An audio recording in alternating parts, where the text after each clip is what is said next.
Hello, everyone, and welcome back to Tourney Timmys. We're your hosts. I'm Kearns. And I'm Kay. Today, we'll be covering some fun and interesting topics, such as The new Avatar set. The Cabbage Merchant coming into town. They actually have a secret in Arena right now, by the way. If you even play in a bot match where you play against play using the Avatar set, if you keep clicking the little carriage there with the cabbages on it, you just have to spam click it until it eventually breaks. Leave the game, then you'll get actually a notification which you can acquire a cabbage, which will be a legendary pet. Yo, that's really... I learned that literally today. Okay, guess I'm going to be playing Arena later. I know. I thought about it too, and then I looked at the time, and I'm like, "We're going to be talking." And I'm like, "I need to get to the computer for other reasons." Yeah, I've been playing Hades 2 all day, so it's not bad. Dude, I honestly don't even know how I'm this awake. To be 100% honest with you, so for the viewers at home, it is 10:51 a.m. right now for me on Friday. I've been awake since 6:30 a.m. Wednesday.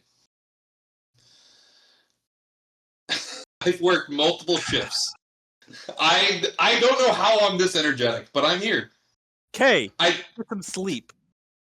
I tried, honestly. I tried coming home to take a nap after I got a lot done, and I just could not fall asleep. I was laying there, and then I looked at the clock, and I'm like, I have to get up for work in like 45 minutes.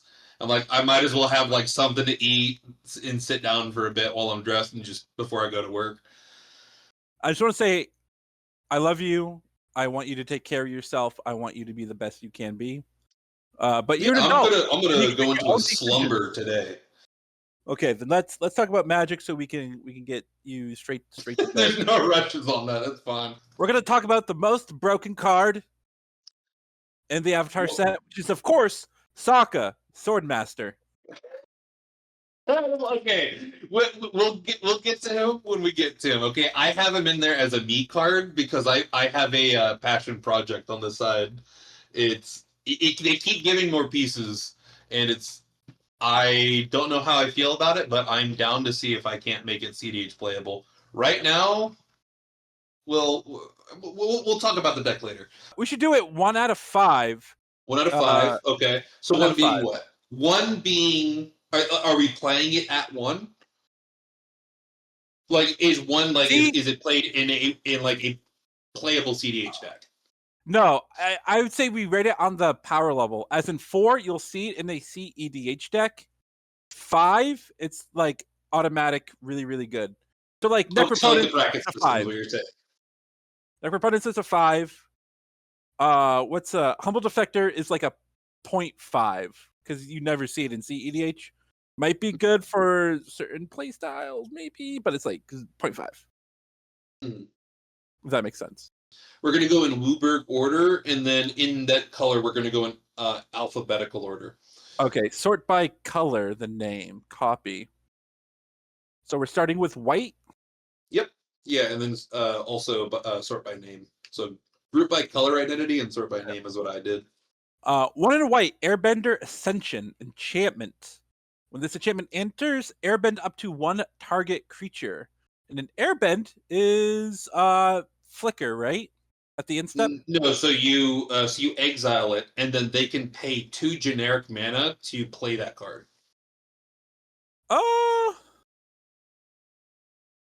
Sounds fun. Notice it does say target creature. It doesn't have to be your opponent's. And there are other cards in this set that also say airbend non-land permanent. So there are a couple more niche things to do on this. But this card specifically, ETB effects are kind of strong right now. And especially when considering stacks, that's pretty much all that they have to really play the game on if you're on mono white. I know this is a weird time in the meta to even bring up stacks, but just increasing the amount of options allow you to look at cards like Solitude differently, for example. But that's the thing. Nobody hard cast Solitude though.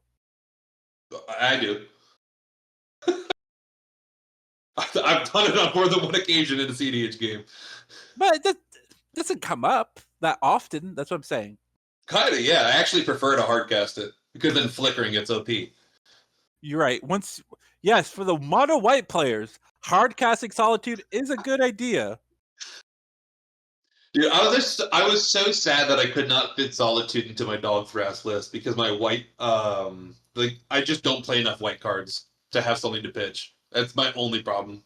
Otherwise, I'd be running it right now. But I'm on Endurance, Force of Vigor in there. But I mean, what do you think about this card? I mean, Snapcaster, Orcish Bowmaster are two things that we see relatively often. Even Ranger Captain of Eos, the ETB, if you're in a 3 or 4 color deck, like you probably have some options when concerning your 1-drops.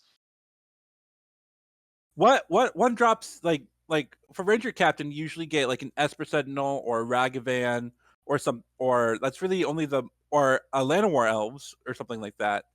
So like your 1-drops are, not bad, but I mean, there's also Tamiyo if you're doing that. I like Tamiyo as a draw engine and repeated recursion. For some. Yeah. Like, it seems slow for some people, but that regrowth, as you're seeing the game play out, is beyond clutch. The Neg 3 is OP. So how do you feel about the Airbender Ascension? Oh, the third one. Because once it has 4 quest counters, you flicker a creature on your instep.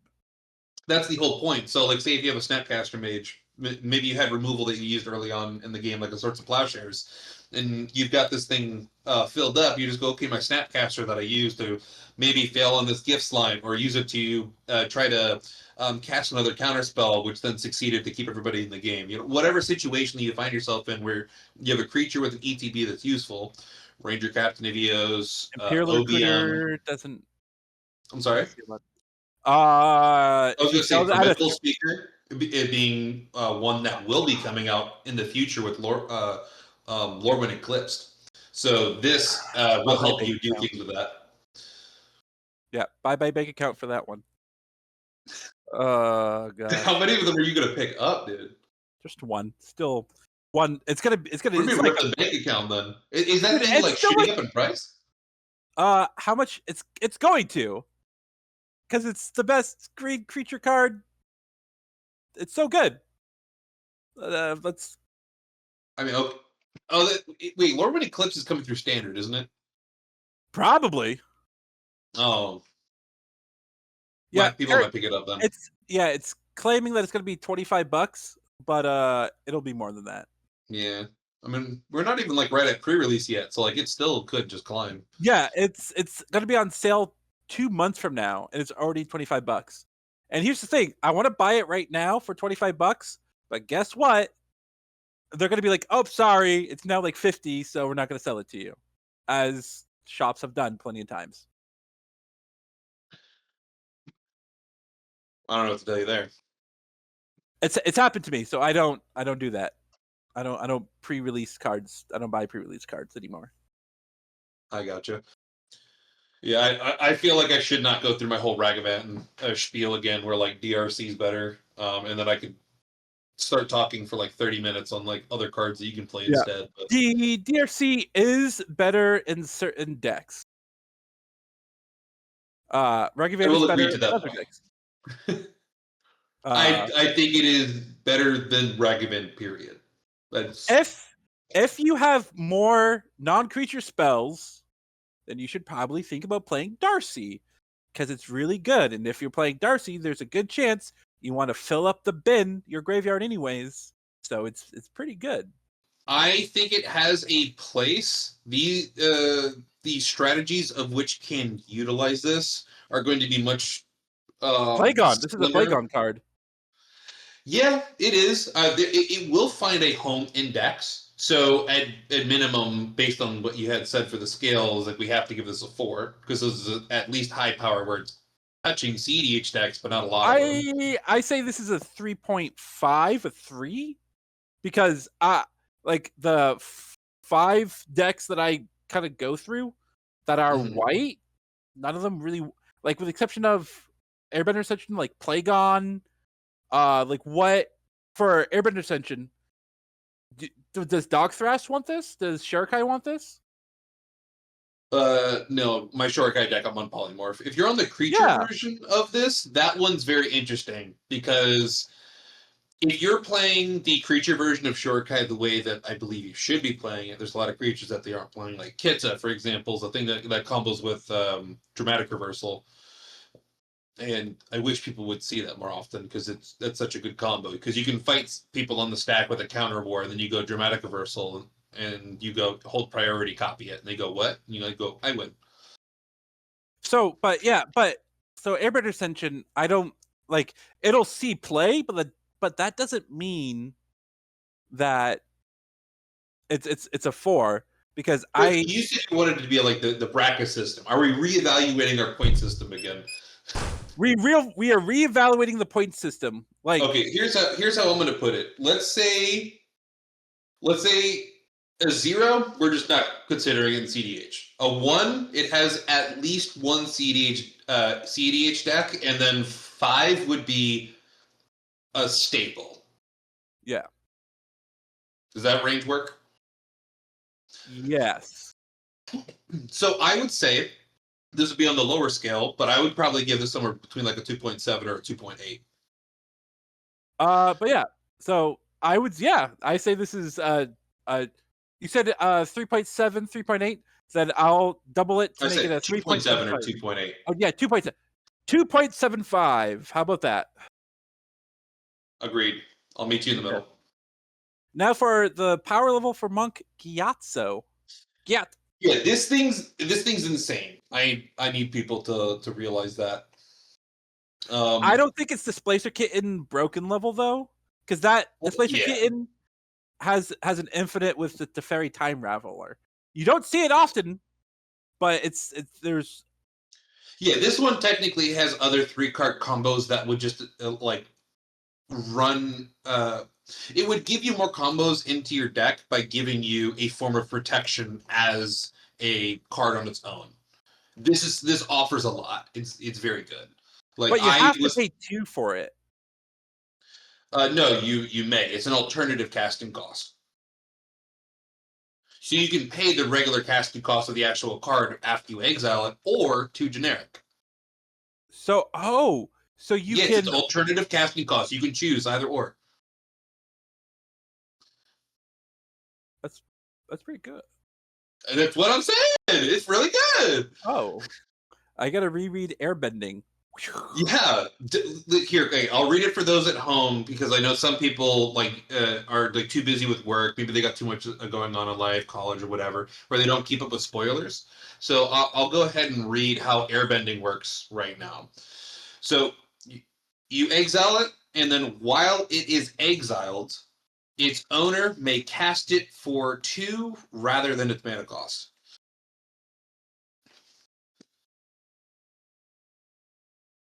Unless their new templating would prevent it, but I haven't heard of anything like that. So based on current knowledge on this, you're good. That's pretty good. Yeah, but I mean, still, like, if you threw this into Dog Thrash, if you're on the Storm variants, it gives you a combo with Cloud of Fairies, gives you a combo with why am I blanking now? The Witness. Eternal Witness. Thank you, Eternal Witness. So it gives you another combo with these cards that line up. Emil gets weird, if I'm not mistaken. No, because you airbend it. So you 3 Well, target... you can either do Emil or this. So, like, even in situations, you could have the trigger on the stack, and you can just keep annoying everybody. Because if you do that, the annoying part is if you're the active player and you're trying to combo with Emil, every time you're targeting your thing, you're announcing that you have a Monk Gyatso trigger on top of it. Mm-hmm. So what happens is you'll pass priority on the Monk Gyatso trigger, and they go, because if they pass priority on it at all and they're prepared to stop you, it's gone. If they pass priority, it's fine. And that's if you choose to exile it. If you don't, then if you're active player, you're the one with priority first before passing priority on your own Emil activation. But Yeah. Okay. So what's You your can rate get for into some Monkey weird Up lines. with Is it? what I'm Yeah. saying. Yeah. Right? It allows for like high level complex plays, which are things that I enjoy to see from card design, where you can do a lot with them. Yeah. So Monkey Gyatso, I'll give it a 3.25. Really, I am very high on this card. I think the places that's going to see play is going to see a lot of strong play. I'm thinking anywhere like between like a 3.9 all the way to a 4.1. I'm thinking this card's really good. I think people would rather play Displacer Kitten Why not play both? because that means you have to get rid of a card. For a good It's a card? 4-drop. It's a 4-drop. So it's easy. It's one pit. It's one pit. Dude, 4-drops are really tough in a lot of decks. A lot of people cut Smothering Tithe. A lot of people do. A lot of people did. And now they're like, oh wait, Smothering Tithe is now broken even more so because people just draw cards. I'm just saying, if you're playing cards that this innately will activate additional combos with, you play this in addition. But if you're not in those decks, you don't play it. I wish this could be a Plagon card. That would be really fun. But it's a 3/3, so it probably won't see Plagon. I mean, why wouldn't it? Plagon's a 3-drop, right? So if you airbend it, it's at least one less each time. Yeah, but it's a toughness matters deck. Since its power is a 3/3, it won't get the bounce from it. Plagon there's too many other good cards that, especially for a 4-drop, if you drop a 4-drop, it needs to maybe but I don't see it as a Plagon card. On to the next one, which is Sokka's Swordmaster. Okay, so I'm going to need to explain what's going on here. There's a card that came out some time ago. I think it came out in Kaladesh. I could be wrong, but I think it was originally printed in Kaladesh, and that's SRAM. I forget his title. Okay. It's like Edificer something. I can pull it up 2 seconds. Yeah, it's the draw card, right? Draw card if you play an enchantment Senior Edificer. So it is a 1 white and 1 that is a 2/2 creature. Whenever you cast an aura, equipment, or vehicle spell, draw card. I have built a version of this deck that is the old Cheerios Joyra Storm variant deck. With white. But just with white. Yes, it's just white. You have one color, so you're going down a total number of colors, in addition to not playing in the blue where you get to bounce all your shit. The benefit is that white has an insane number of enablers for cost reducers. Yeah. They just had like 4 more printed. And they just printed another one. But they're all getting to lower converted mana costs that are easier to cast that all work with Delny in the deck. Oh, I love Delny. Yes. So they have triggered abilities or stuff attached to them, which if you see here on Sokka's the 3/3, so he doesn't matter this time, but we keep getting more pieces to make that deck playable. The thing it needs most are the not repeal. What's the Hercules Recall? I think it's called. Yeah, where you get that bounce all of them. White lacks these. It only has them from graveyard. So second sunrise is the way that you have to think about doing that. But the problem is you aren't getting your cast trigger. So if you could instead just put them all to your hand, then you'd be fine. But white is lacking on that right now. If they can get some of those, it doesn't even have to be all of them from your graveyard. It could just be like a certain number. Maybe you pay X into. Like, this deck can do this. Like, I've won games where I look at, like, turn 3, I tap out, casting equipment, and then I win the game with, like, 3 cards left in my deck with, like, 800 life. Like, the deck just goes off sometimes. If you have if you can put 2 draw triggers together in that deck, it goes off. Okay. So if you have Delny, Pure Steel Paladin, any of those, you find your cost reducer because you have such a high number of them, and then they help make the other ones cost less too, because a lot of them are also artifacts. So they either say artifact, historic, or equipment cost 1 less, and you obviously play them in the best order, which is artifacts, historic, then equipment. So you play the best ones out of each of those going down. How do you... So this is just goes into a niche deck, because equipment is bad in cEDH so far, unless you're playing Dota.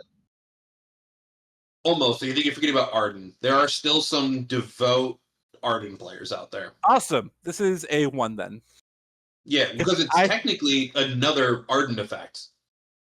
Yep. It's a 1. I'll give it a 1. Yeah, I'll do you one better. I'm gonna give it 1.3. You bastard.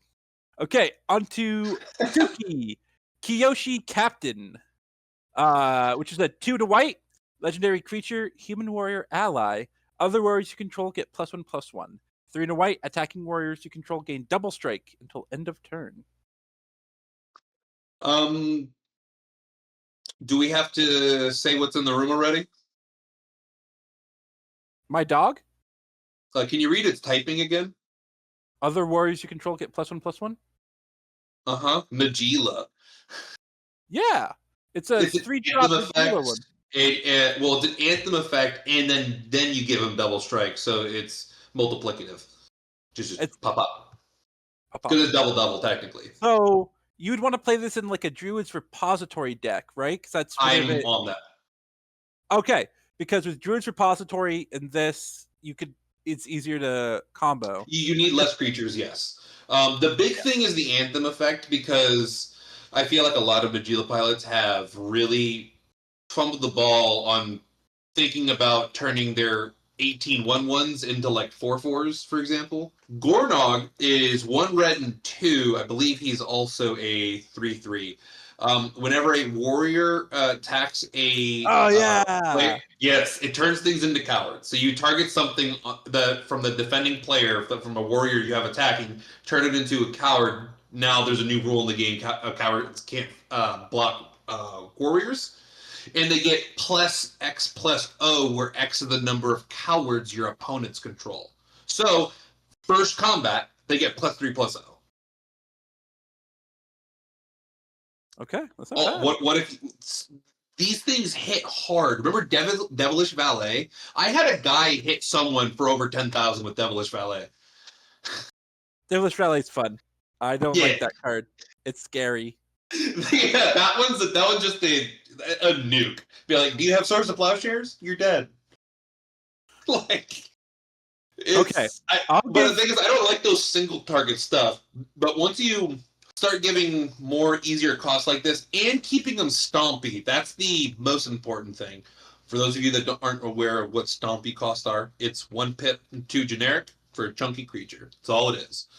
And so Najila has it, Gornok has it. The zombie wizard thing that can sack things to turn them into treasures, that thing has a stompy cost. I don't know, I can't remember the name of it. It combos with the Gravecrawler. Whichever one that one is. But like, there's so many cards that are all at this mana cost that you could literally... Ancient Tomb will just keep go 3-drop, 3-drop, 3-drop, 3-drop every turn. Okay, so rating Suki. I'll give this one a 1.5. You'll see it...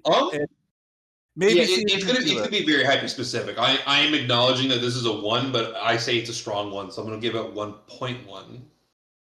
Okay. I do like the double strike effect.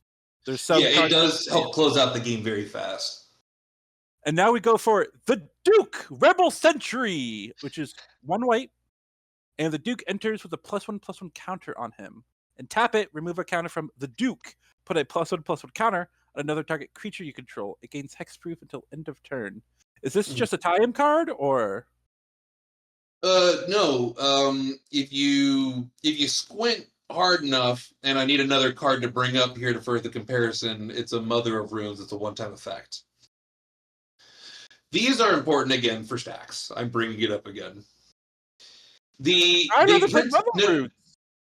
Well, I'm bringing this up because they're trying to explore more with Mother of Runes type cards that aren't as strong as Mother of Runes. And the reason why I'm bringing this up is because they just recently came out with one of these that's similar to Zac Fair in Final Fantasy. So this new design philosophy where they're coming back where you could keep shifting things around and then giving additional protection are ways to play under rule of law effects. Things that are going to be very, very counter. Because there's Mother Runes, isn't that Phyrexian Might thing that also gives protection? Scroll. Yes, yeah. His So name there's is Scroll. already cards that do this better. I'm gonna cut you off to the 0.5. There's Mother other cards. Runes. There's the core one that can also do colorless but can't target itself. There's the one that does any permanent you have but gives it protection from instant and sorcery spells. There's Benevolent Bodyguard that sacks itself, but doesn't actually tap. There's also a Life Bounty. There's a lot of them, and so it's important to understand that if they are going to keep exploring with these, that even though this one isn't good, we will find one where they're going to power creep it just a little bit. They're going to put a word that's a little too good on there, and we're going to see another one that's very good, especially with all of these very commanderistic centric decks. Whether that be Sisei that's coming back, Magda's here to stay, Ral is well, you can't play this in Ral, but like just looking at all these decks, even having clones accessible to you, if you're going to be looking to set up, you can just take one of these on a copy effect, have them either answer the removal on your commander, which then you can cast on your turn again, and then once it sticks, it's safe, or they choose to get rid of the thing that will protect it, and then you have your commander safe again. It's like these are always things you need to keep pressing when you have a very commander-centric deck. You know what? You convinced me. I will, in fact, make this weaker. It's I'm giving it 0.1. You said there's like 7 cards that do it better. Well, I'm simply have this card here as to think about the future because they just came out with one of these very recently. I'm talking about just months ago, and so they're already another one. I thank you for making me think about it. Still a 0.1 because it has 1 toughness. Realistically, this one does say hexproof. Zac Fair said indestructible. I do want to make that distinction known, so it's already getting better. Although the one-time use still sucks, unless you can keep putting counters on him. Okay, so that's what we got for white. On to blue, electric blue galoo. We'll start with Katara, Waterbending Master. This card, absolute trash, 0.0. Yeah, Katara is a deck that Mark and I initially theorized together because I believe I came to him and I pitched it after he said the card was good, but he said it wouldn't be that playable. I could be saying it wrong. My memory's not the best. But I remember we said something about it where we were just like, maybe it wouldn't be that good. But then we were just like, let's try it anyway. And so far, the deck is looking really good. I haven't been able to play much recently, but I'm excited to get some games going here soon when I run the next event here starting in December. So it's like a couple weeks from now. I'm going to go ahead and play with a bunch of people that will be in that event, and I can get some more testing from there. But as the deck stands, a mono blue control deck that actually seeks to manually draw the entire deck through Katara.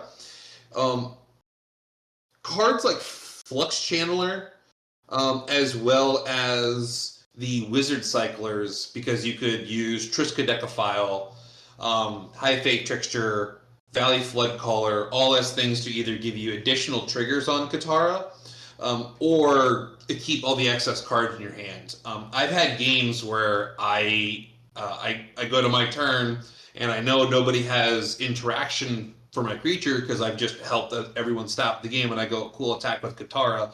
I'm going to draw 15 cards and then pass the turn after I play a land or something. And then I just stare them down in the face while I just like have every answer in the world. Like, if you can get to that point in Katara, you could literally hand it to a child and they would win the game. So I see you're also running Peter Parter's camera. That makes perfect sense. Really good. Yes, it's really good. It did just come out from the Spider-Man set, and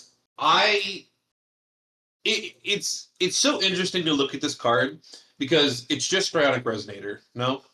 Yeah. But it has to tap and it can only do it 3 times. But the fact that it's on a 1-drop colorless artifact that can be tutored up from Urza Saga and is still only 2 mana to at least have the initial use from a like Psionic Resonator, that this feels very good. Katara's like hardest points is the early game, but the benefit of Katara is that it's a control deck that sets up by going play commander, I'm ready to play the game. You don't need really anything else. I do have a question about Voracious Bibliophile. That card is insane. I haven't seen many people talk about this, but this card is outrageous. I would play it in my Shurikai deck if it wasn't a creature. What that is telling you? How like, does that? What's like targets? One of our targets. What spells are you looking at for this? Oh, the biggest one is Mindbreak Traps or Flusterstorm. Or no, not Flusterstorm. Flusterstorm will Oh, only it's give you just one. the target, Mindbreak not Trap. creature or anything else. So if you counter something, yes, every time you counter, you draw. All of your so you have cantrips to get yourself additional counters to find the better things in your deck. But then once you have this, every counter spell is a cantrip. okay, never mind. That makes perfect sense.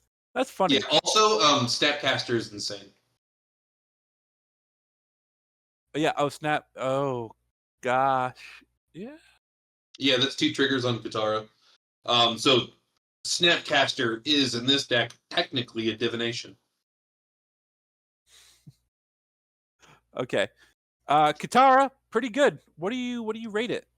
1 out of 10. It's a joke. I would still need to get more in the closet with this deck, to be honest. Like, I gotta like tear it apart again. Well, no, you need to get out of the closet, okay? Get out of the closet. Let go. Oh, I'm saying you gotta get into weird places to like really try to play a deck like this, because you're restricting yourself to 1 mana. Granted, you're in blue, so it doesn't feel like a huge hindrance compared to being in something like mono green. Unless you're, well, I take that back. Lumra's doing some crazy things recently. So mono mono white. We'll put it there, even though I'll insult my own stacks. So I've played against it, and I have goldfished it a little bit. Mm-hmm. It's fun.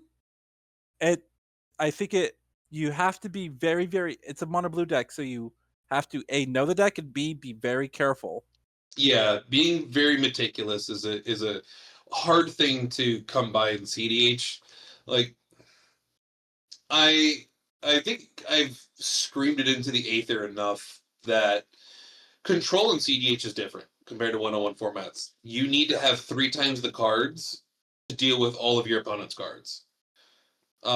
Your main job when you're trying to control a game is not hold all your counter spells. You need to hold something that keeps you in the game and something that gets you more cards. That's just the nature of playing control. And this has been very interesting for me, because at least with Shurikai, I'm looking for polymorph or something that I can just go flip into a win after I've done controlling the game into a board state where I'm ready to win. This deck just goes, I'm always controlling the game until the very last trigger of the game. Like, it's very fun, but it's a lot of it has a lot of difficult things going for it, but so far I've been able to throw other cards in there and take care of most of the issues. My main glaring one currently is mono blue has awful options on dealing with like mass board removal. Yeah. Blue sucks at it. Like, Psych Rift is there, but cool, but you're mono blue, and this isn't an artifact, or it's gonna be a heavy artifact-based deck. Like, I have some artifact mana in there to help for fast mana, just because dropping Katara on turn 1's nice. But usually, you're going to be in a situation where you don't have large mana accrual, which I have forced. I have taken mana out of this deck twice now. To see how far I can take it. Not so much as like trying to play every game as land pass, but more so as trying to fix my draws. Because once you get to about, say, 3 to 5 counters on Katara, is where you can start feeling like okay to be in the game. But until you're there, you're really playing off of what's in your hands and what your opponents are about to do, and you have to really talk with the table to such a degree that you're trying to pull information while you're even trying to like make them laugh. This is what I find myself having to do with this deck to like see if they have like a removal spell, like something I want to hold on to. My mana, if I can choose not to. So if I can go without countering a spell, so I can cast 2 cantrips instead in the end step before my turn, is like 2 ways to really set yourself up. So, Katara, 1 out of 5. I'm so far probably around a 4. Oh wow. Yeah, when I'm telling you this deck's good, it's good. It's just the skill curve on the deck is unforgiving. I think this is legend, not a card you're going to see in the 99. I'm giving this a 2.7. Really? Wait, why the significant change from 1 to 2.7? Oh, that was a meme. Oh, okay. I thought you were actually putting it there. I was twisting your arm, but no, it's I say it's a commander. It's fun. It's mono blue 2x5. 2x5. It's fun. There's not. I wish there was experience counters in blue. There isn't. There is in black and green. We just talked about one. No, that one doesn't count. Just every time it's my deck, it doesn't count. I just want you want more experience counters, like. Oh, what do you mean? Like, are you talking about like an artifact that could theoretically give you an experience counter, like kind of how charge counters work with like some of the old school stuff? Kind of, yeah. Just something like more experience counters. Wouldn't that be kind of along the weird design flaw as like energy is, where you have to have energy to work with energy cards? I mean, not specifically, but like it's a counter. So I guess you do have. I'm giving it a 2.5 actually. 2.5. I'm trying to like reach for how good it can be, but it's good. It can be very good. I don't think a lot of people will pick it up because it's mono blue, unfortunately. But like it's good.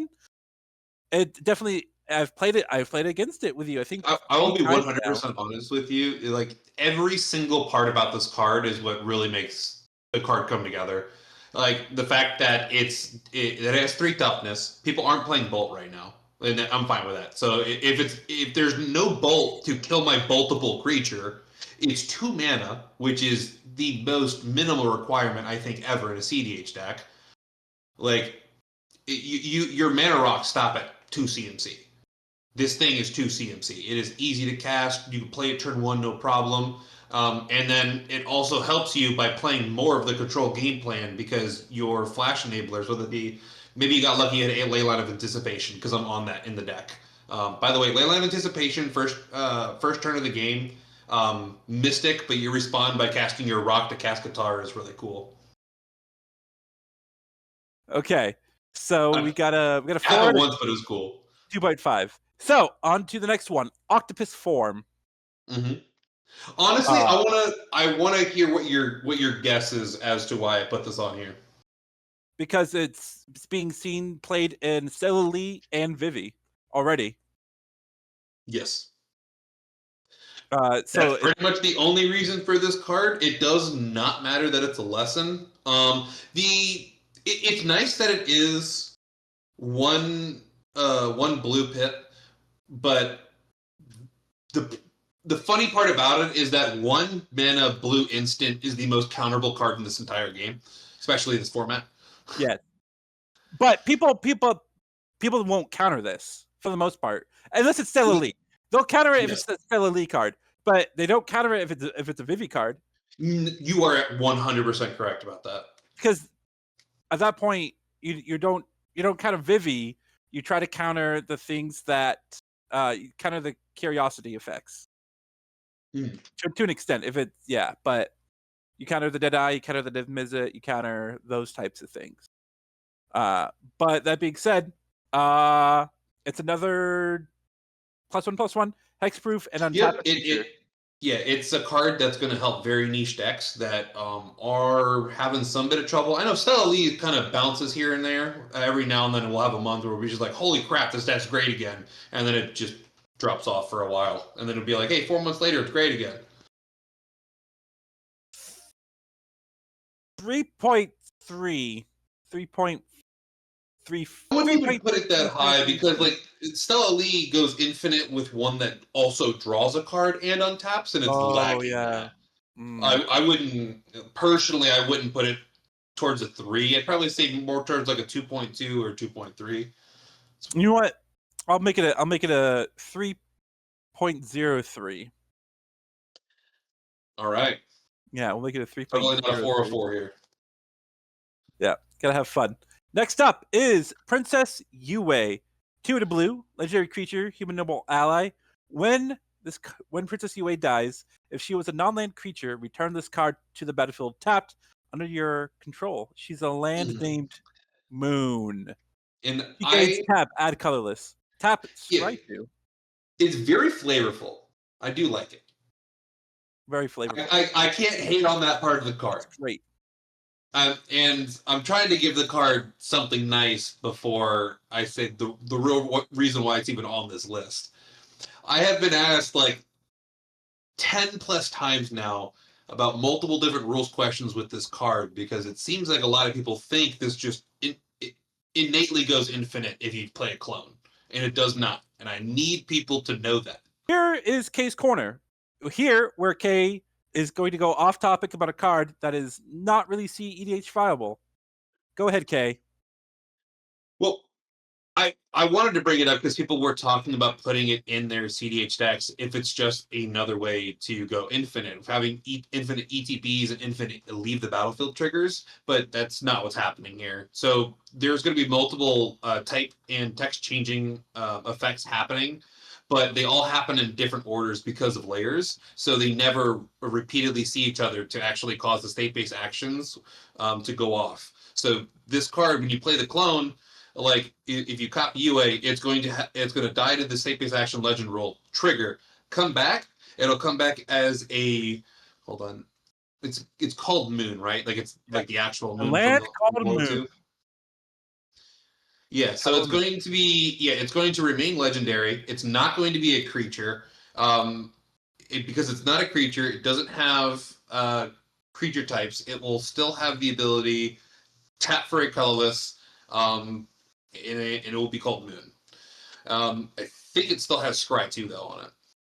I think so as well. But yeah, I don't see this in any decks.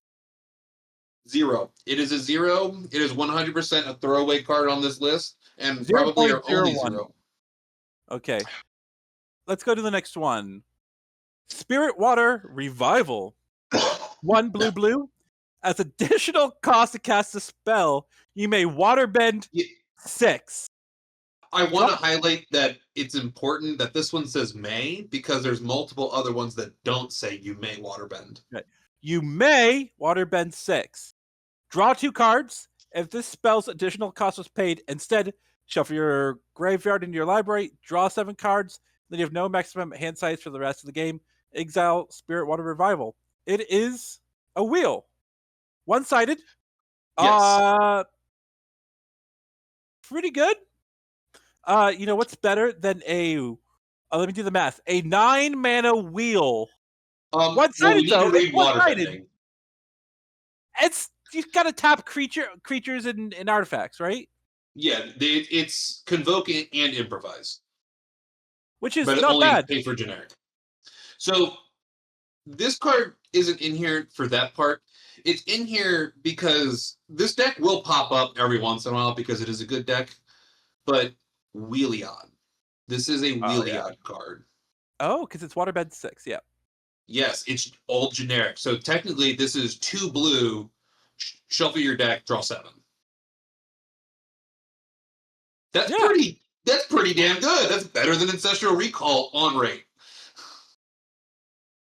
You're right. Okay. Williod. Now then you exile the card, so you can only do it once. So this goes in Williod. One deck. It's pretty good.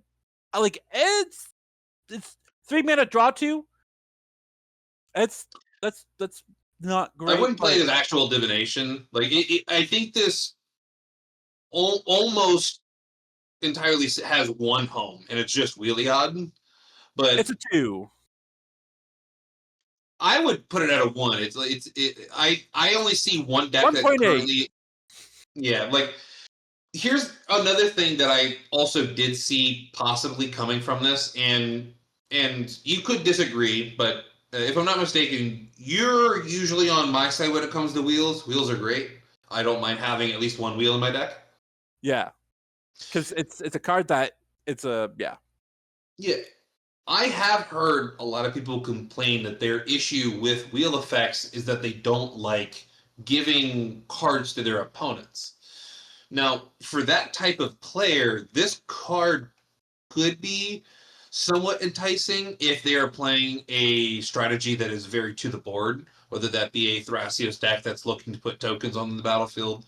I see some people experimenting with that, like with Monastery Mentor or Third Path Iconoclast or things like that. You could think about using this in those situations because they're mostly going to be mana dorks anyway, and you can just use this to tap them as if they were mana dorks.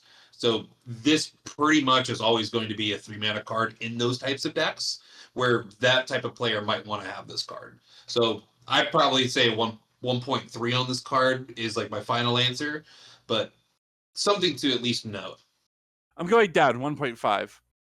I mean, going down 1.5. I like drawing cards. I think some cards I agree. will want this. I think maybe it's more than I think for what we're talking about, the next card's going to be a lot better. What? The Mechanist Aerial Artisan? Legendary creature, Yes. human artificer ally. Whenever you cast a non-creature spell, create a clue token. Tap until end of turn. Target creature token you control becomes a 3/1 construct artifact creature with flying, and it's a 1/3.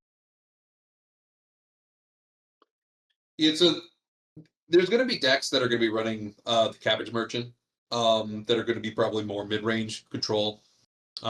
Or maybe you're playing an artifact-centric deck. But both of these, in common, are going to have a situation where their commander can draw cards, but they're not playing Thrasios where they can keep drawing cards.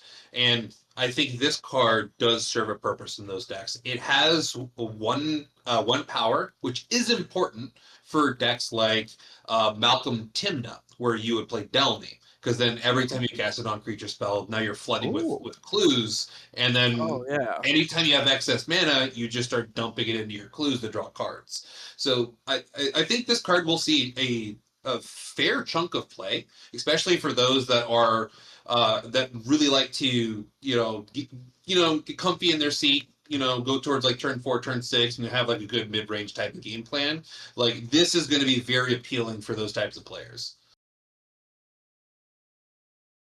What do you think about it? Academy Manufacturer. That's good. Yes, it does go pretty crazy with that card too. There's a lot of upside to this card, but I really wanted people to talk about it. It's going to be like my catchphrase of this whole channel. I swear is. I wish it wasn't a creature so I could put it in Short Guy. Like, I wish I could do this. It might see play. Versus I guess if we give it like a 1.25, because it might see play. It's tough. It's 3 mana. Like other cards of similar power is like Delny, which is like 3 mana creature. Would you weather this? So like there's 3 mana creatures that are like really, really good. Delny, Ranger Captain, Spellseeker sometimes, Imperial Recruiter sometimes. Yeah, now Cabbage Merchant. Well, we'll talk about it later. Merchant. I guess when we get to red, when we get to green, I mean. Yeah. So 1.25.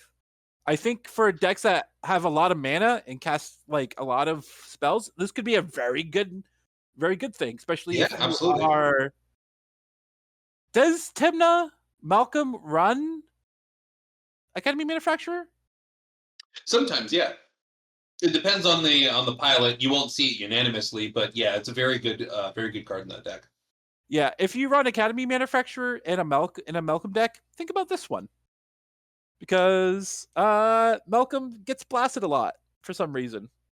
Which is fair sometimes. What do you mean for some reason? He only combos with like 30 cards in their own deck. Yeah. Oh, that's a Malcolm Pettis decks. It's fine. I swear every time I see a Malcolm deck, we have a buddy that's also in the server. I haven't gotten to play with him much recently. Yes, Jaws. This is pretty much all that he plays. He's played like every Malcolm combination, and he's a good pilot too. I gotta say, yes, he's very good. He's patient, and I gotta give him credit for being patient because like. Honestly, I think he just learned that if he was impatient, he just lost games, and I think that's why now when he plays, he tends to be very passive until he feels he's up against the wall. But he's a very good player overall, and this card will see play, especially for the lower color blue decks that are looking to try to find some sort of excuse to draw extra cards. Okay, what do you? So I gave it a 1.25. What's your score? I actually agree with your assumption of this card. I'm going to say 1.25 as well. Oh, thank you. Next is the Unagi of Kyoshi Island. Legendary creature, Serpent. Flash, Ward, Waterbend 4. Whenever an opponent draws their second card each turn, you draw 2 cards. It is a 5/5. Yeah. There's a lot to really take in when you look at this card. When I saw this, I immediately thought of Kinnan as first prime example. Kinnan recently looks like he's been really wanting to draw some more cards. They've been trying to find a way to shake up their creature package into what's going on. This is a good thing to flip off of the top of Kinnan. It's not something that immediately ends the game, which is something, again, Kinnan pilots have some problem with, where they have to go, I literally can't take this creature, otherwise everybody focuses me. So they'll put it back. But like this card, you can grab it and be like, well, it's up to you guys on if you want to keep drawing more cards. I'll also draw cards. And it just rewards you for playing the game. And Kinnan has more than enough mana to sustain this thing on like turn 3, no problem, hard cast. Yeah, so my question is this card better than Nezahal, which can recur itself? I like it more than Nezahal because the form of protection can't be like too abusable. Because if I'm not mistaken, Nezahal, you have to put the ability on the stack and it doesn't exile its cost, right? Yeah, so you have to discard 3 cards from the graveyard and then you can return it back. Yes, you pitch 3 to try to flicker it, but then people can respond again. You have to pitch 3 again to do it. That's a fairly harsh punish, even if the card does draw a large amount. But this card, Waterbend 4 as a ward, is pretty steep, especially for the type of decks that are looking to just jam this onto the board. I also love that it has Flash. Flash coming in on a big creature is going to be very fun to see because you could be holding up a crap ton of mana and somebody could be mind gaming themselves. Or a Timna attacker would be like, well, no, you could get that Timna, but this Ranger captain that you swung at me, not happening. Sorry, bud. Well, I was going to say, because usually when people hold up 5 mana and they're potentially in blue and black, they're probably staring at Adnaz. And I think this would be a very hilarious situation where somebody is just prepared to watch you cast an Adnaz, and like they're holding like an offer you can't refuse, but then somebody goes to draw a card off of Timna and you go, response, and you tap all 5 mana and you cast this thing. Like, I have played this in my Animar list just because it's really? It's my deck I call Animar Tryouts, which is like, hey, I'm going to take away all of my flex cards and try to put this in, and it's okay. It's not as good as it's tough. I prefer Nezahal, and I prefer Consphinx. That's my issue. I don't disagree that those cards will draw more cards, but I'm saying that this is another thing to have that just innately protects itself. Like, Right. It does have good protection. It's flash. It's 5/5. It does a lot of things, mhm. but it's whenever an opponent draws their second card each turn, and Yeah, so that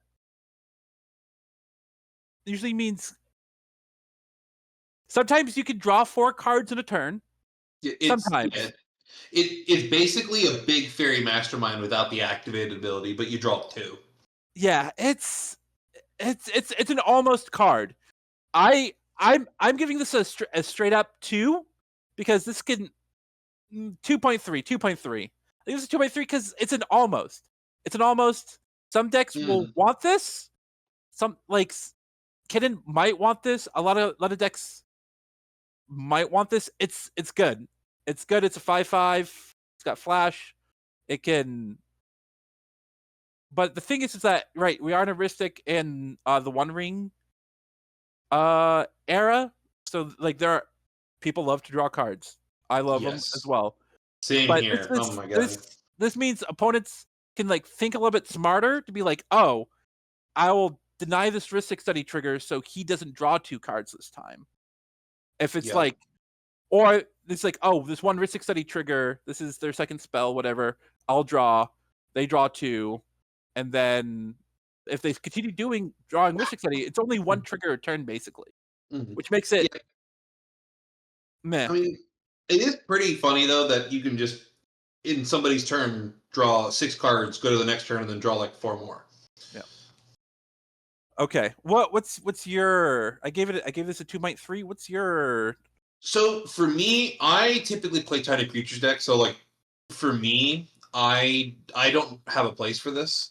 I think the people that are looking for something else to have in their deck that they don't have to rely too much on, that can draw additional cards and help them in their innate game plan, like somewhere in Simic, which we mentioned Kidden a lot, but there might be somewhere else that we're not considering here, and I'm sure there's somebody that's like staring at the screen right now, or screaming at the screen right now, and I'm not saying the obvious, but I don't see it, at least for me. So I put this kind of low. I would say probably 1.8 or a 2. Oh, I like Like it. it, It's fun. It's flavorful. Not there. yeah. I like the other thing in my mind where I'm getting the power level from this is like when I look at 5 mana in my brain, I'm always looking at Seedborn Muse. It doesn't even matter what it is. It could be ad nauseam. I'm looking 5 mana versus 5 mana. I'm like both of those cards can technically end the game in that turn cycle. Maybe I'm just too nice. Okay, on to the next card, which is probably the best in the set. Wan Shi Tong, Librarian, has an X, blue, legendary creature, bird, spirit. It has flying. It has flash. It has vigilance, and it's only a 1/1. What's good about it? I'll let you know, people. When it enters, put X +1/+1 counters on him, then draw half X cards rounded down. And then, whenever an opponent searches their library, put a +1/+1 counter on Wan Shi Tong and draw a card. Holy cow! This card is what? Questing Beast? Yeah. Type of like for just 2 mana. Well, not Like Crusty Beast. It's what? Hydrosis. No, but it's the memes like, oh, this is the green card that has like 20 things on it. Yeah. What are the 20 It things? Yeah, it's a legendary version of Archivist of Ogma that can pitch to basically your forces.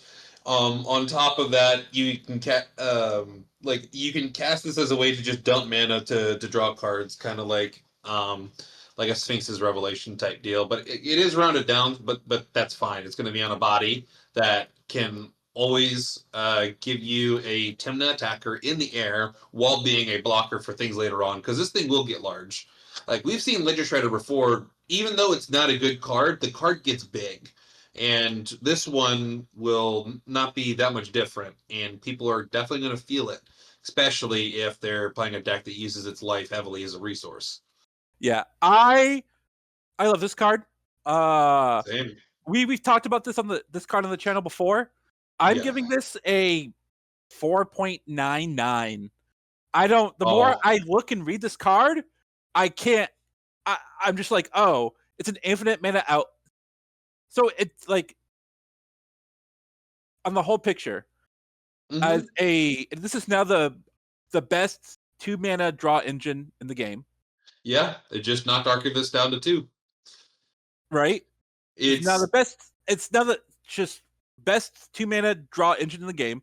It is now a finisher because you can, if you have infinite mana and 2 blue, you can then win the game, right?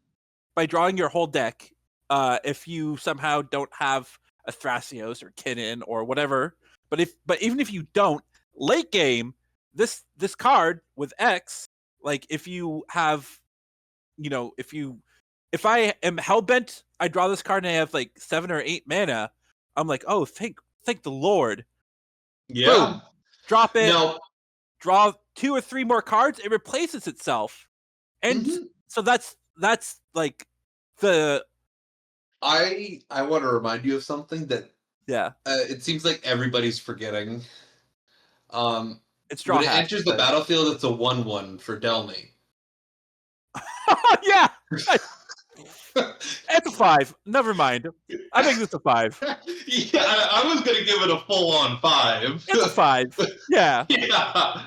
This card is so expensive. Oh gosh, it hurts. Yeah, what is it at right now? It is at this version. The very nice version here is $142.30, but its cheapest version. But it's foil. It's foil. It's like 50 right now. It's 50. Yeah, cheapest version right now is $54. Yeah. Oh gosh. Yeah, this every single person is gonna go pick this card up. If you're it does not matter if you are playing mono blue to 5 color. You're probably playing also the legendary for Sisei. I hate it and love it at the same time. Like it's that is a legendary. Yeah, like it has everything you want on the card. Like the only thing you can't do with it is clone it, but nobody in their right mind was cloning their Archivist of Ogma multiple times. No. Yeah, so like you wouldn't really be doing that anyway.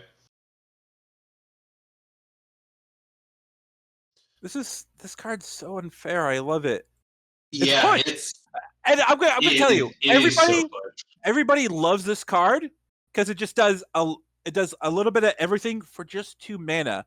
But that being said, it's a pushed card. It's so pushed, but it's just like pushed like a little bit. It's such a good card. And it hates on people like me that love the card Spell Snare, because this thing probably a lot of the time is not going to be just 2 on the stack. Yeah. Okay, so that's a straight up 5 from both of us. On to the next one. Waterbender's Ascension. 1 in a blue enchantment. Whenever a creature you control deals combat damage to a player, put a quest counter on this enchantment. Then it has 4 more quest counters on it. Draw a card. Waterbend 4. Target creature can't be blocked this turn. So here's the thing. I love this card until it says, oh, then if you have 4 more counters on it. So I love it's not Chatterfang. It's the Squirrel General. Am I thinking of Chatterfang is the Squirrel General. Yeah. What are you talking about? Chatterfang doesn't really see a lot of play. Graxilax, which is 1 in a blue, doesn't see a lot of play. And Graxilax it's the same thing as this, and you can bounce the card back to your hand if it's blocked. Yeah. Doesn't see play. Edric doesn't see play anymore. What's the O-rank Frostfang sees some play in certain decks. That's because the attacking creatures have Death Touch, and that means nope, can't block most of the time. Yeah. The other one would be Enduring Curiosity, I believe the blue one is. Some people are playing that one because people I don't know how I feel about Graxilax, because if it dies, it's gone. But Enduring Vitality, if it dies, it comes back as an enchantment, which I think it's better than this because it's automatic. The more I like the target creature can be blocked this turn. I do. I like it. Mhm. But Waterbend 4? It's Yeah. a high cost. This is a no for me, bruv. This is a 1.5. I think all of the cards I named do this better. Except for Chatterfang. That's indestructible and Edric, which doesn't see Well, play. Tell me you're probably no. You're thinking of Toski. Toski!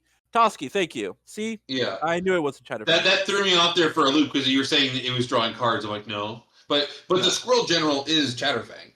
Yeah. So Toski doesn't see play. So this wouldn't see play either. Those Yeah, cards. but I think it's still like at least worth talking about. Like What going decks into besides this. Nagila? Well, no, the reason why I was saying is because we're going into this this next year. We're going to hear for the first time in a while if they are actually going to ban or unban a card. They have chosen to take a long period of time with our format to analyze what's going on and to get a better grasp of what they can do to influence our game, whether that be unbanning more cards or banning something to try to open more play. Granted, their main focus is not with cEDH, but the potential of it being there, we may see a shift in some strategies. I don't know what that could be. Could potentially be mid-range or control. Maybe we have a bunch of cards that are allowing us to draw too many cards that get banned. Then something like this may rise up the playability. And for it being at 2 mana, our first one at 2 mana, this is the now cheapest version of this effect, even though it does have to scale up. What's the two? There's a 2 green one. Or is it 2 to green? It's 3 The green if you're talking about Grom.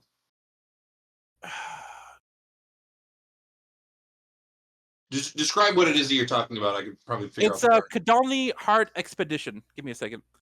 I bet. Called Donnie Heart Expedition.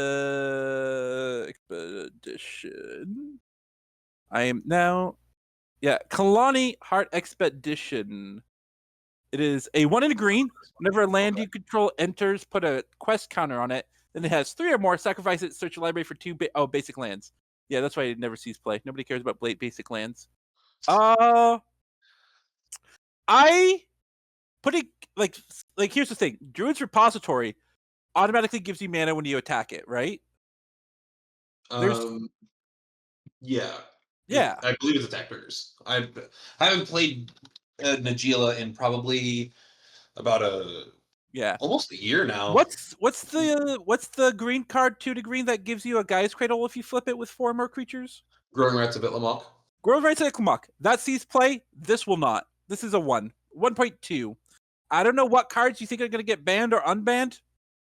This doesn't see play. Well, it's more so that I don't know exactly what's going to happen. I mean, I have my expectations of what I'm going to see, which I think is a better topic for a different day. But based on that line of thinking, I think this is at least something to be aware of. Okay, awesome. I'm aware of it. I'm now making it lower. It's a 0.75. Okay, sure. I'll give you 0.8. I'll be 0.05 ahead of you. I'll be a How nickel up. dare you? How dare you? Mhm. That's fair. You're a whole nickel back now. Next card is Waterbender's Restoration. Blue. As additional costs to cast the spell Waterbend X. Exile X target creatures you control. Turn those cards to the battlefield under their owner's control at the beginning of the next end step. Mm-hmm. This is probably the best version of waterbending I've seen, because effectively every creature that you tap to pay for it, you can target it. So this spell is basically always 2 blue. You're not paying anything else for it if you're protecting your creatures, unless you're for some reason protecting something you attacked with. That's the only reason this would cost more if you're not using something else to tap to protect it. Is this Divide, an infinite with Cloudifairy Snapcaster Mage? once every turn, yes. Well, not with Snapcaster Oh. Mage, but Ewit. Ewit instead of Snapcaster works. Okay, so Ewit, Cloud of Fairies, a Gaia's Cradle. But the still don't get too blue. It's how can you break this? I guess. See, it's weird because like a lot of things that you would expect this to break with are not able to play. Like I initially thought of Preston, which is not a cEDH deck right now. I think it's missing too many pieces to even be considered one. But decks that want to utilize their ETB effects over and over again, or protect themselves from a board wipe secondarily, because that's the other thing this does. Somebody casts the board wipe, you go 2 blue, tap all my creatures, target all my creatures. Like there's a few ways to really analyze how this card interacts with what's going on, but will it see play? I don't think so, but like we even spoke about Plagon earlier, where this card in Plagon seems awesome. It doesn't care about them having summoning sickness or not. You just go cool, tap all of them, flicker till end step, which could be, oh, you're going to your end step for your main phase 2. Cool, cast this, do this. Okay, this is a 1.33333 for me. What's your what do you put for a number? I would probably say around a 1.25. I'm around your spot there. I could say 1.3 as well. I wouldn't even be upset about saying that. And next one is one of my favorites. Waterbending Scroll, a 1 in a blue. 6, it's an artifact. 6 mana, tap, draw a card. Boo. But this ability costs 1 less to activate for each island you control. I like this card. This seems really fun. Yeah. I feel this is a casual card because this will only I'll tell you why. There is no land that says all lands are island. Am I correct? You're misunderstanding. It doesn't say basic island. For each, yeah, but for each island, like, Mhm. like, Yeah, so in a cEDH game, at most you see 4 lands, and that means all 4 of them will have to be islands. It's 2 to draw a card, which is all right once a turn. That's not this is not a good card in the early game, unless I'm aware of something. Because it's each island you control. It's not how do you break this, K? How is this card really good? Artifact-centric strategies where you're going to repeatedly tap and untap it.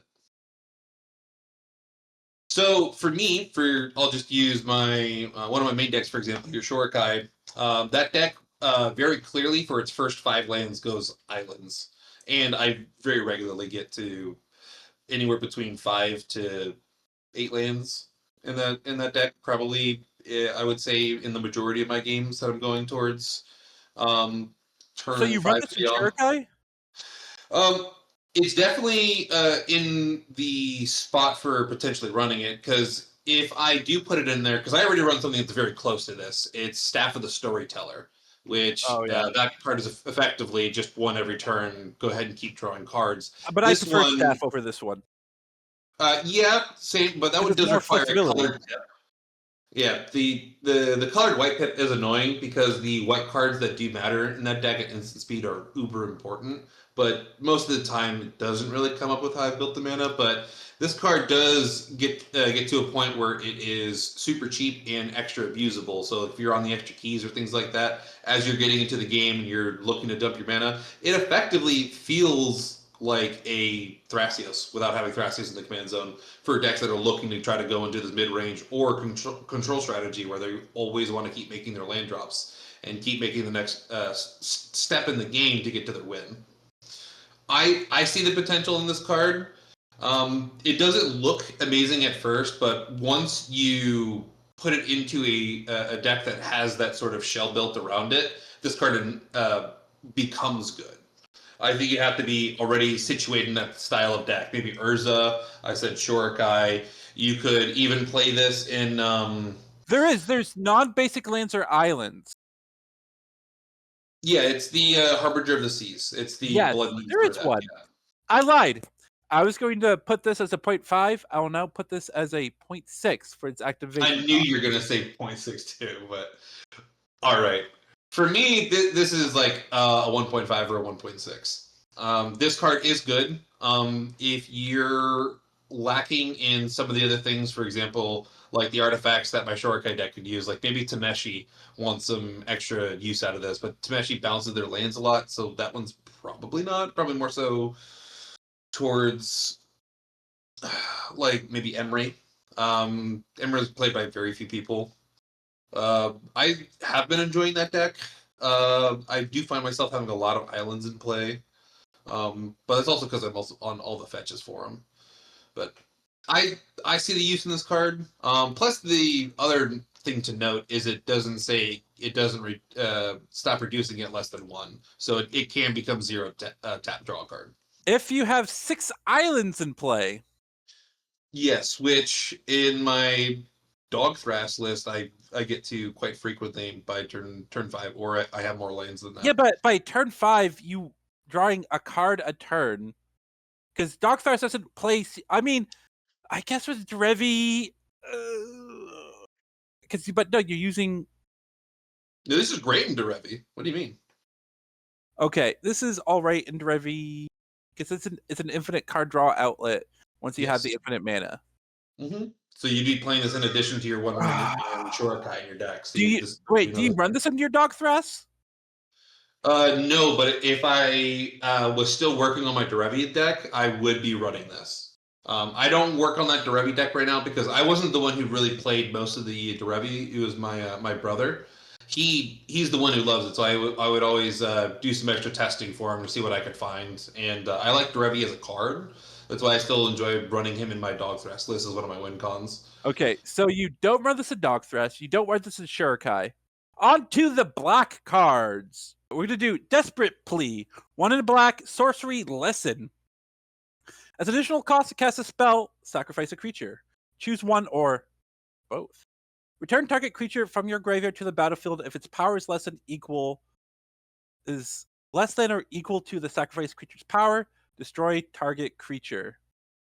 Okay, why is this card added? Reanimate is still a card that is played quite often, and sometimes they're trying to look for a secondary version of this effect outside of Sabine's Reclamation to try to keep that more in line, closer to their combos, and using that as their thing to keep them in the game in case their combo doesn't go off. And so, if you're just wanting another one-off effect where like Desperate Plea can get back something important, whether that be an OBM, which is probably the easiest one out of anything to get back, or it's modally a KO spell. And it only going up 1 mana to do either or while still staying a sorcery. Granted, you can't pull out giant creatures with it, but this thing has a lot of uses. I wouldn't say it would be the best card around. I would probably put it towards 2. I mean, I wouldn't be surprised if this card did get more playability, but I would say more than likely it's going to probably be shadowed compared to the other things people want to be putting in their decks, especially with all these new spoilers coming out. There's so many. Name one deck that will definitely see this. They're too fringe, I think, to really matter for cEDH. Like, if you're in mono black, this card's great. Like, mono black already has a lot of things where they're yeah, like, okay. 0.4 yeah. then. 0.4. All right, sure. I said it. Mono black decks, 0.4. That's fair. There's only a couple that actually do anything. Mm-hmm. But I think this is a card definitely worth testing. See if it comes up where it's as good as it looks. I think that first mode definitely looks worse than it is. It's a second mode that's going to carry you on in the first couple turns of the game. I will say you can choose both. Yes. Which is pretty good. It is, which is why I'm giving it a 0.4. It's all right. Absolutely. I think it's great. I don't think it's going to be the most busted card out there, but as far as like reanimates go, also being modal kill spell at the same time is nice. Fire Nation Occupation, 2 and a black enchantment. When this enchantment enters, create a 2/2 red soldier creature token with Firebending 1. Whenever you cast a spell during an opponent's turn, create a 2/2 red soldier creature token with Firebending 1.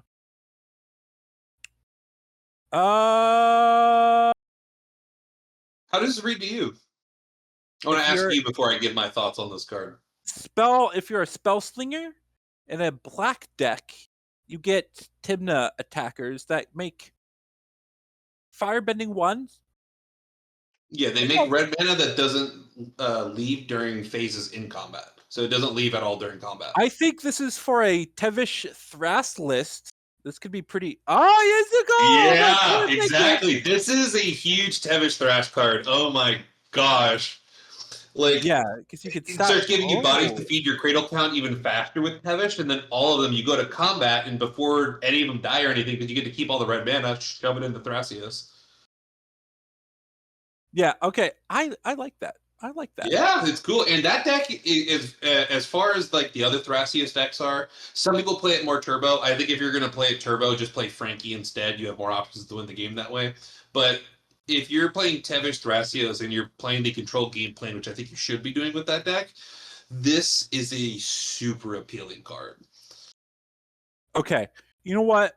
Since we can name one deck that sees a little bit of play, this could actually be also. Would this be the Francisco deck? No.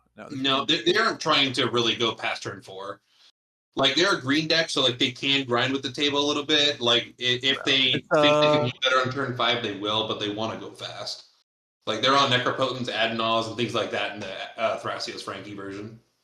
I will give this a 1.2211. Oh, I'm all the way up at a 1.8 on this card. 1.8? Yeah. Yeah. I really like this card, especially in that deck. A 2 + 2 + 1 + 1. That's still only 6. I don't see how you get a 1.8 out of that. But yeah. You said it was above 1, right, for you? Yeah. 1.2211. Okay, sure. Okay, next up is Joo Dee, one of many. It's 1 in a black creature, human advisor, one's a 2/2. This is a black tap surveil 1. Create a token that's a copy of this creature, then sacrifice an artifact or creature. Activate only as a sorcery. I've been seeing a fairly large uptick of more aristocrat style of decks. Think of your Chatterfang and Sephiroth, as well as why am I forgetting the Orzhov guy now that cares about it being legendary as you're looping it? Radadrabig? No, I think you're about to say Radadraga, but that's a Gruul card. No, Radadrabik is the Orzhov. Is that his name? I always forget. But the one that can loop. Yeah, the one that can keep looping them infinitely and just kill the table. If it's a legendary, I've been seeing a recent uptick in them because they play a lot more creatures compared to the other decks that are trying to win fast, and so they're harder to remove off of the board. At least that's their argument for doing that instead of other turbo decks. And for those types of strategies, this just being able to like constantly eat through your deck, or maybe you're sitting there, you just have useless tokens on the board.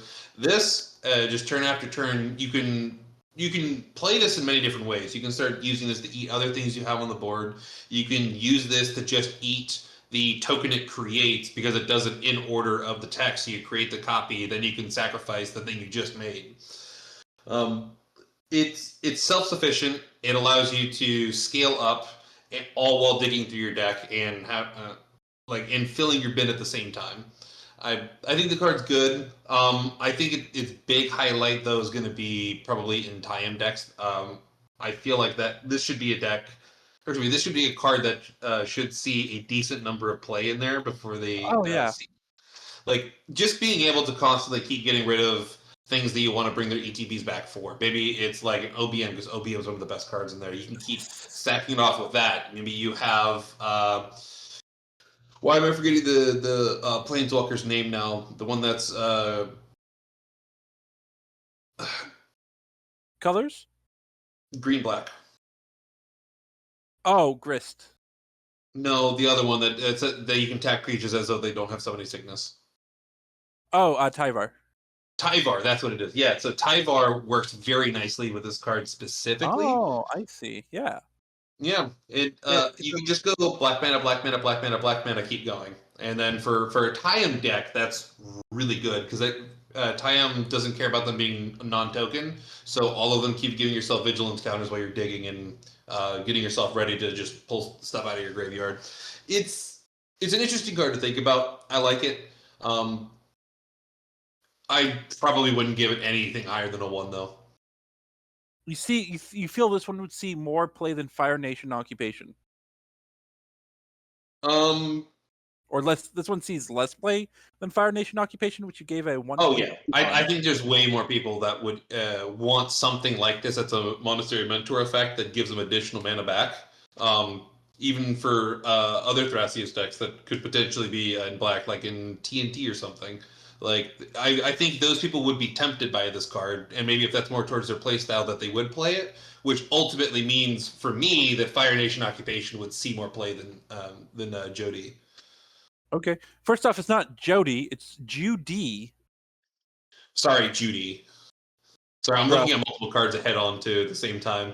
Because the next card, it goes almost hand in hand with this one. Which I actually want to read off. I love this card. Okay, then you're giving what for Joo Dee? A 1? Yes. I'm giving it a 1.2 because I think you could see more play than you think. But you may do June. Yeah, June Bounty Hunter as a 1 generic, 1 black for a 2/2 creature that can't be blocked as long as you've drawn 2 or more cards this turn.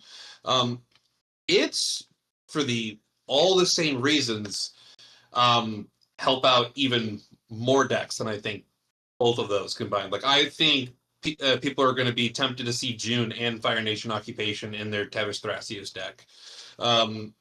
Like just being able to just start turning those Thrall tokens into something else. Like if they start bombarding the board too much, you just have an excess. Maybe you don't have your Skull Clamp and they're gone. You could just start turning them into clues because people are really hating on Thrasios, at least in my area, where they're popping it, keeping it off the board. I have seen probably too many Pyroblast recently out of Thrasios. Something like this, I think, is very good. But mainly for the aristocrat decks, like. Think of this card being in Chatterfang, where that deck will make 30 mana by like turn 3 or 4, but not have anywhere to go with it. And if you have this card, you go, cool, I have 15 squirrels I don't need. Eat up. And then all of a sudden it's a crap ton of draw. I say this is better. I'll give this 1.45. Okay. I would probably say that this is honestly over a 2, but like I said earlier, I am seeing a large rise in the aristocrat style of strategies for the turbo players. Really? So I haven't at all. Yeah, well, Sephiroth is actually just really dumb because they just do the infinite loop with their commander and it's just game over. And then Chatterfang feels like the same thing, but you just have. I have never faced the Chatterfang yet, and it's at this point I might just play the deck. Yeah, I don't know why. I've actually asked people, but they're like, I don't know how to play it. Ask Ben. He needs to update his list anyway. So we got that. So next up is May. Scornful Striker, a 1 in black, legendary creature, human noble ally. First strike, whenever a player casts a non-creature spell, they lose 2 life. You miscalculated. I love Zuko more than I fear you. Such a strong line to say in season 3. And it's a 2/2. I like it. It is another hate piece. And mono black? A mono black hate piece. Love to think of it like the mono black Camball, but it also hits you. Same thing with Camball though. It does have 2 power for Delnay. So great example in my Tim to Malcolm deck. I run Camball. It's really good as you're trying to play a long game. I also play Talion in there with like Blood Chief Ascension and Children, so draining my opponents is actually a way to kill them, and definitely helps when you have Camball. And so something like this, if you're in that type of strategy, even being well, no, if you're playing a Talion deck and you play this, I think you're going to more often kill yourself than not. Yeah, I was about to say. So because it's a player, I love it, but I don't think it's high. Yeah, I think it definitely has some room to grow. If we see more of those mid-rangier Esper strategies pop up again. Play. I'm sorry? So like what decks see you hate? There's some Cabals. There's Rugged Smothering. Mm-hmm. There's what I think that's really it. Yeah, unless you're in red, but nobody's really doing pain stacks right now because they still need more pieces to really become consistent enough. This but might. If you're playing Blood Chief Ascension and you're playing Camball or Shieldred and you're looking for another drain effect, this is that card. Especially if you're in white where you have Delny. Okay. I'll give this a 0.9. Really? Yeah. I'll give it 1.5. Okay. I just hate cards. I just hate Magic more than you. I guess you do. I appreciate you guys for watching. That's going to conclude part 1 for the Avatar set review with the Tourney Timmys. We're your host. I'm Kay. And I'm Kearns. And we'll see you on the next episode on a day that ends in Y, hopefully. Have a good one.